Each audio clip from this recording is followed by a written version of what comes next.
I have another student to bring on, Matt Ware. Welcome. I appreciate you taking the time to join us today. How are you? I'm amazing. It's no problem at all. It's my pleasure. Fantastic. So do you go by Matt or Mattisyahu? It's complicated. Matt started with Matthew, then went to Matt, and now it's Mattisyahu. I love it. Okay, Mattisyahu.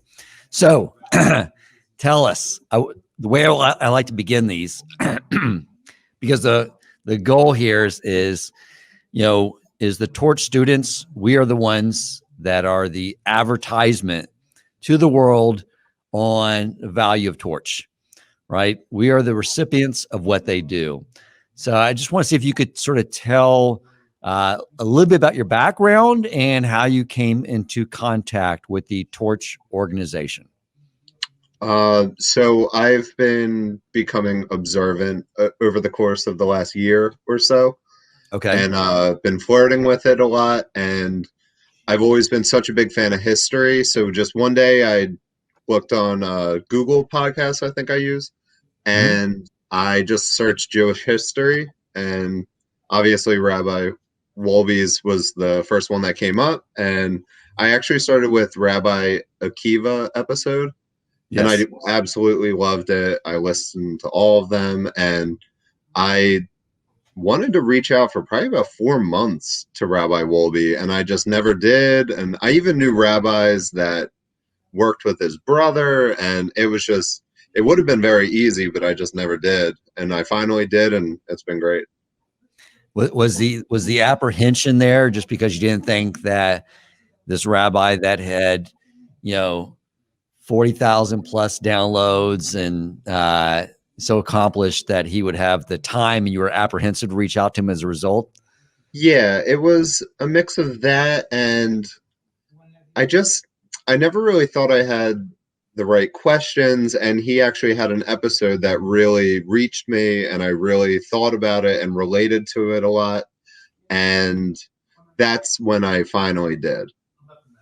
What would you mind sharing what the episode was? I'm curious. I wish I knew. It was about his background as far as him not being such a good student and getting kicked out of yeshivas, and it was far too relatable and not something you really would expect from a rabbi, and it made sense to reach out at that point. I have rabbis. I'm sure he gets asked a million questions, has a million students. There's no reason. I'm around the Philadelphia area. There just wasn't a huge reason. Now, I asked my rabbis tons of questions from the podcast. All the time I would hear things and ask them about it.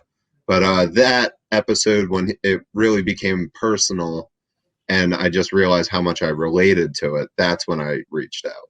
It made him more approachable. Yeah, definitely. For sure. I thought that was such a great thing he did for several reasons.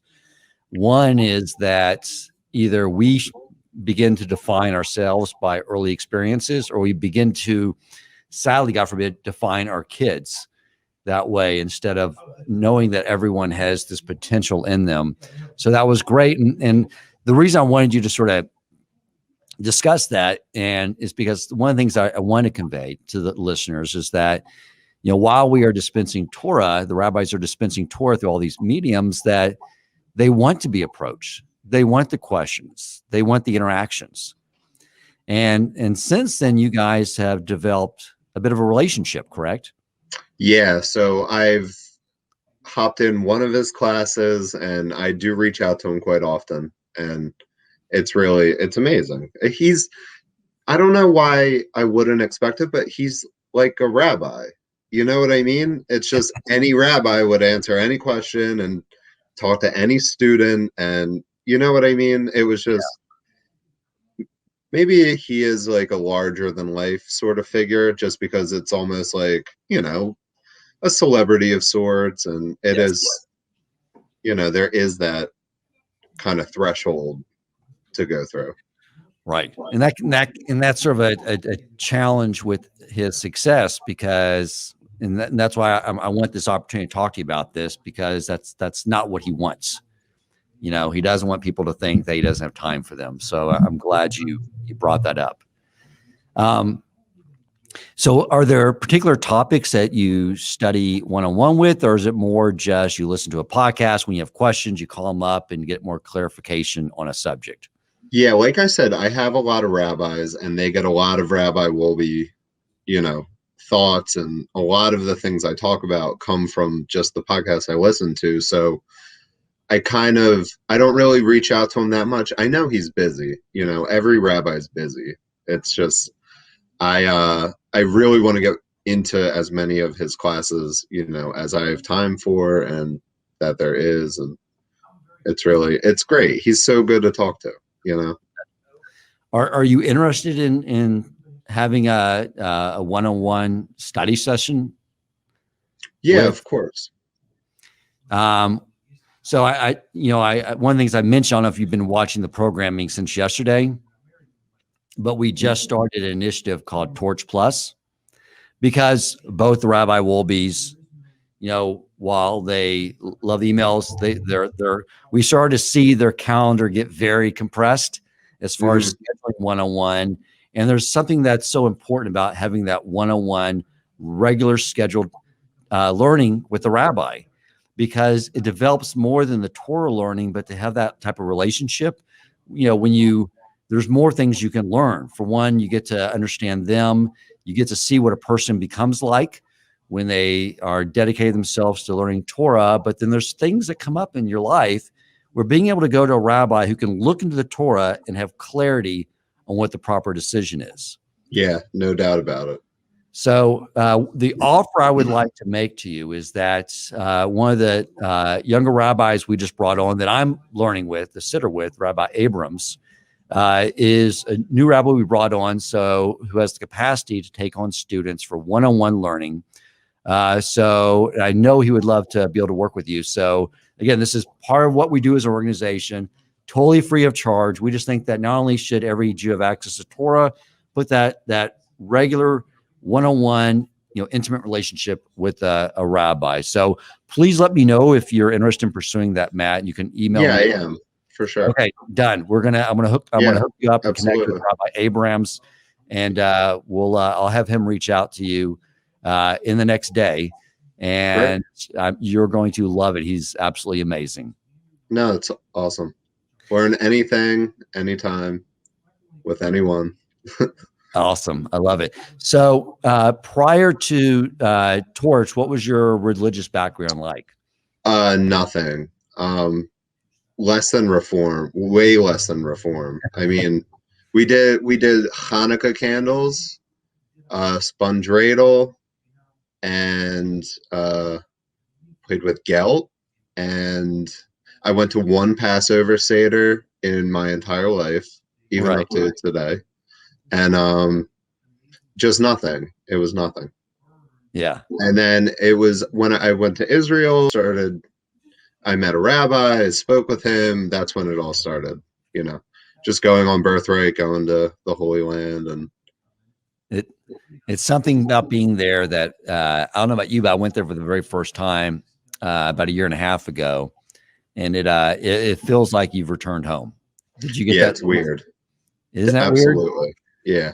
Because our neshama have been there for many lifetimes, right? And this is just probably our first time our neshama experience living outside the land of Israel in this lifetime. So I think that's why every Jew comes back and says it's like I'm returning back home again. I've been here before. Yeah, if you really try and just one rabbi from around me says kicking the tires. That's kind of, if you go there and look for something spiritual, it will absolutely find you. So that's when people I know that are going on birthright, I'm like, just make sure you try to be open to receiving things, because it's not really something you can plan for. It just happens, but you need to want to reach out. You know what I mean? Yes. Be receptive to it. So what would you say to those listening on why they should be going to givetorch.com and supporting this organization? I mean, there's so much that I've gotten for free that it's at a point where, I mean, I love getting stuff for free, but even I'm extremely thrifty, as I would put it nicely. And even I am actually like going to donate. It's just, I've gotten so much from it and they've never asked for anything in return. It's a no-brainer, you know? Yeah. The hours and hours and hours of learning and just stories, and it's, you know, you get so much out of it. It really doesn't take too much to give back. Amazing. Yeah. There should never be a cost to access and learn Torah. And that's one of the things that's so important. So we're just speaking to those that whatever you can give to support it, because we do want to make sure that no one says, well, I can't afford that learning session. I do know previous guest I had on said, like, when you go in to sign up for classes, there's like a suggested donation, but that's really, it's a suggested donation, but I mean, it's not even something we really follow. We just want to make sure people get access to Torah, and there's nothing that keeps them from that.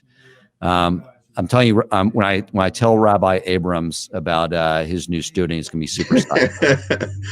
You're going to love him. Can't wait to meet him.